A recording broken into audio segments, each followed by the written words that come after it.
Hello नमस्कार सत श्री अकाल गेम छो कसे काय केरो हाल है क्या छी यहाँ सब कई सनवानी हाउ आर यू कैसे हैं आप लोग केमो नाचो मनक्कम खम्मा गणियो कोम केमती अच्छंती की खबर नमस्तुभ्यं राधे राधे राम राम देवी और सज्जनों। आज के इस वीडियो में मैं राजा मिश्रा आपको बताने जा रहा हूं 25, 26 और 27 नवंबर 25, 26 और 27 नवंबर की कहानी कि 25, 26 और 27 नवंबर 2024 का समय आपके लिए कैसा रहेगा। इसमें मैं मेष से लेकर के मीन तक के सभी राशि के बारे में आपको बताऊंगा, लेकिन सबसे पहले 25 तारीख के पंचांग को जान लेते हैं। देवी और सज्जनों, 25 तारीख को दसवीं तिथि है, सोमवार का दिन है, चंद्रमा कन्या राशि में है। शुभ समय अभिजीत मुहूर्त की अगर बात करूं तो 11:47 AM से 12:29 PM तक का है। राहु काल 8:11 AM से 9:30 AM तक का है। राहु काल में कोई भी काम शुरू नहीं करना है। दिशाशूल पूर्व दिशा की तरफ है, यानी कि पूर्व दिशा की यात्रा जो है आपको नहीं करनी है। 26 तारीख को एकादशी तिथि, हस्त नक्षत्र, मंगलवार का दिन, चंद्रमा कन्या राशि में। शुभ समय जो है अभिजीत मुहूर्त 11:47 AM से 12:29 PM तक का, और दिशाशूल उत्तर दिशा की तरफ है, यानी कि उत्तर दिशा की यात्रा नहीं करनी है। 27 तारीख को द्वादशी तिथि, बुधवार का दिन, चंद्रमा कन्या राशि में। शुभ समय यानी कि अभिजीत मुहूर्त है ही नहीं। राहु काल जो है 12:08 PM से 1:27 PM तक, और दिशाशूल उत्तर दिशा की तरफ है, यानी कि उत्तर दिशा की यात्रा आपको नहीं करनी है, आपके लिए ठीक नहीं है। देवी और सज्जनों, आइए अब चर्चा को आरंभ करें, जानने की कोशिश करें कि आपके लिए ये समय आखिर कैसा रहेगा, किस मामले में बढ़िया रहेगा, किस मामले में खराब रहेगा। इस विषय को समझने की कोशिश करते हैं। सबसे पहले चर्चा मेष राशि से शुरू करूंगा। मेष राशि वालों के लिए चंद्रमा का प्रवेश कुंडली के छठे भाव में। छठे भाव में चंद्रमा का बैठना यह दर्शाता है कि मेष राशि वाले जातक को इन 3 दिनों में धन के लाभ का योग बन रहा है। आपका स्वास्थ्य भी अच्छा रहेगा, यश और आनंद की भी प्राप्ति होगी, महिलाओं से संपर्क बढ़ेगा, अपने घर में भी सुख प्राप्ति के योग बनेंगे। शत्रुओं की पराजय होगी, रोग का नाश होगा, परंतु खर्चा आपके लिए कुछ अधिक होता हुआ प्रतीत हो रहा है। मेष के बाद बात करेंगे वृषभ राशि की। वृषभ राशि वालों के लिए कुंडली के पंचम भाव में चंद्रमा का प्रवेश है, जो ये दर्शाता है कि इस समय में यात्रा में संभल कर चले, नहीं तो यात्रा में कष्ट और दुर्घटना की संभावना है।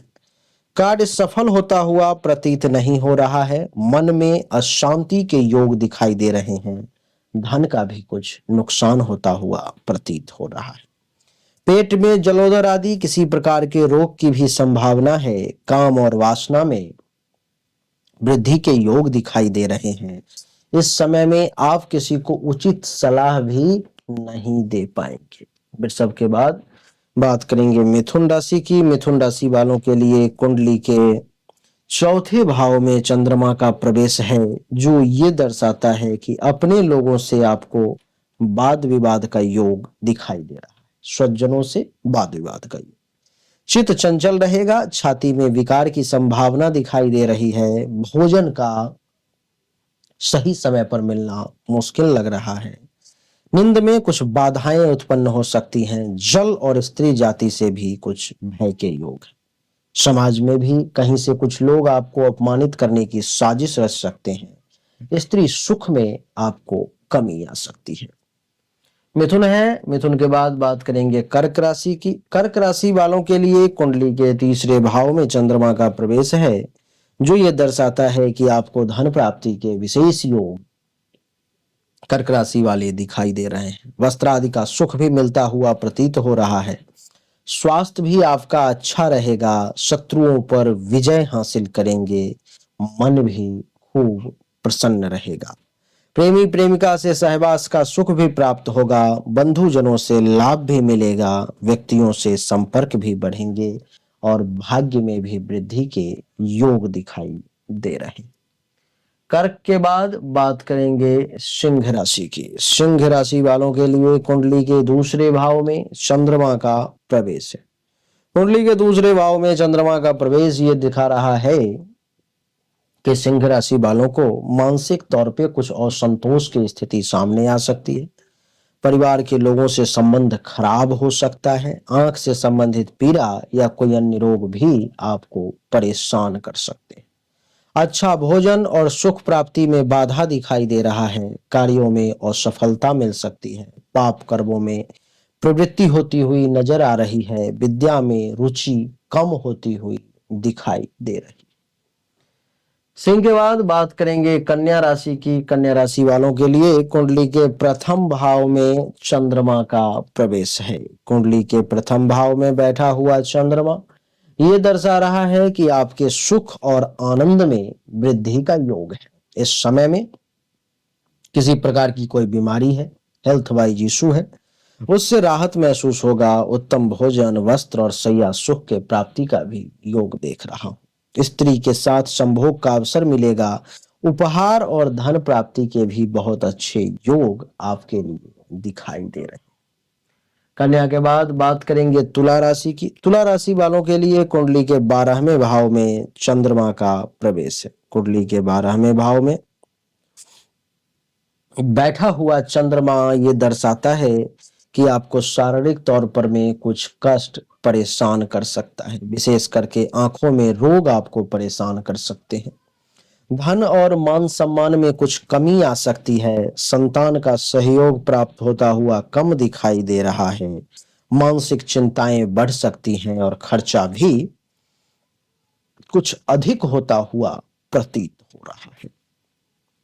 तुला के बाद बात करेंगे वृश्चिक राशि की। वृश्चिक राशि वालों के लिए कुंडली के एकादश भाव में चंद्रमा का प्रवेश है, जो ये दर्शाता है कि आपके आमदनी में वृश्चिक राशि वाले वृद्धि होती हुई प्रतीत हो रही है। बिजनेस व्यापार में पर्याप्त लाभ मिलेगा।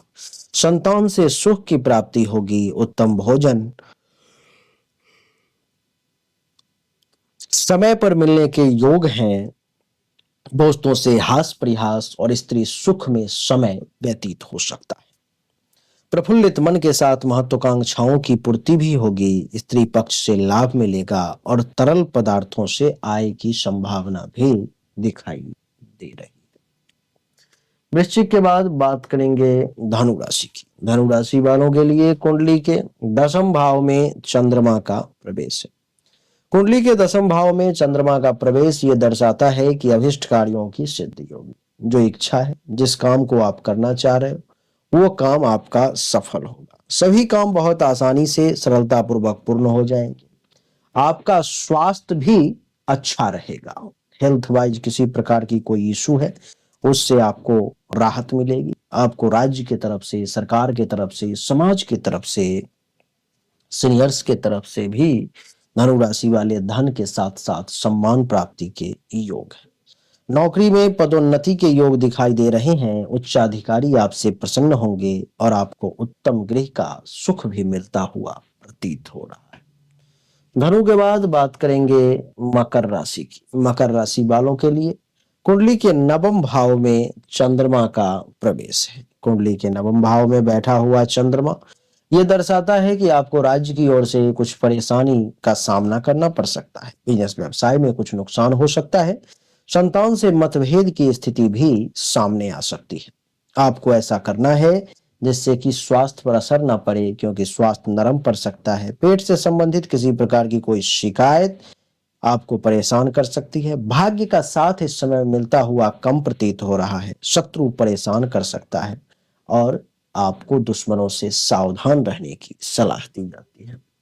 मकर के बाद बात करेंगे कुंभ राशि की। कुंभ राशि वालों के लिए कुंडली के 8वें भाव में चंद्रमा का प्रवेश है। कुंडली के 8वें भाव में बैठा हुआ चंद्रमा यह दर्शाता है कि आपको अपच, श्वास, सर्दी, खांसी, छाती के रोग ये सब आपको परेशान कर सकते हैं। लड़ाई झगड़ा, वाद विवाद, मानसिक कलेश की स्थिति आपके ऊपर में हावी हो सकती है। नियत समय पर में अच्छा भोजन प्राप्त होता हुआ नजर नहीं आ रहा है। अचानक से किसी प्रकार का कोई कष्ट आपको घेरने की कोशिश कर सकता है। धन का भी आपको नुकसान हो सकता है। कुंभ के बाद राशि चक्र की अंतिम राशि यानी कि मीन राशि। मीन राशि वालों के लिए कुंडली के सप्तम भाव में चंद्रमा का प्रवेश है। कुंडली के सप्तम भाव में चंद्रमा का प्रवेश ये दर्शाता है कि धन का लाभ होता हुआ प्रतीत हो रहा है। इस समय में आपको पर्याप्त काम सुख सेक्सुअल सेटिस्फेक्शन के भी योग हैं। छोटी छोटी लाभदायक यात्राएं भी करने को मिलेंगी। वाणिज्य और व्यवसाय से भी आपको फायदा होगा। उत्तम भोजन क्षीर आदि पेय पदार्थ के साथ शयन सुख के भी मिलने का योग है। स्वास्थ्य भी अच्छा रहेगा। वाहन और ख्याति की प्राप्ति होती हुई भी आपके लिए मैं महसूस कर रहा हूं। तो देवी और सज्जनों 25, 26 और 27 नवंबर 2024 का समय कैसा रहेगा हमने आपको बताने का प्रयास किया। मेष से लेकर के मीन तक की कहानी। उम्मीद करता हूं कि ये छोटा सा वीडियो आपको अच्छा लगा होगा, पसंद आया होगा। अगर आपको अच्छा लगा, पसंद आया, इस वीडियो को लाइक करें, शेयर करें, चैनल को सब्सक्राइब करके इसके बेल आइकन के बटन को दबाएं। एक बार फिर से आप सभी का बहुत बहुत धन्यवाद। Thank you so much. जय हिंद, वंदे मातरम, बोलिए राधे राधे, राम राम।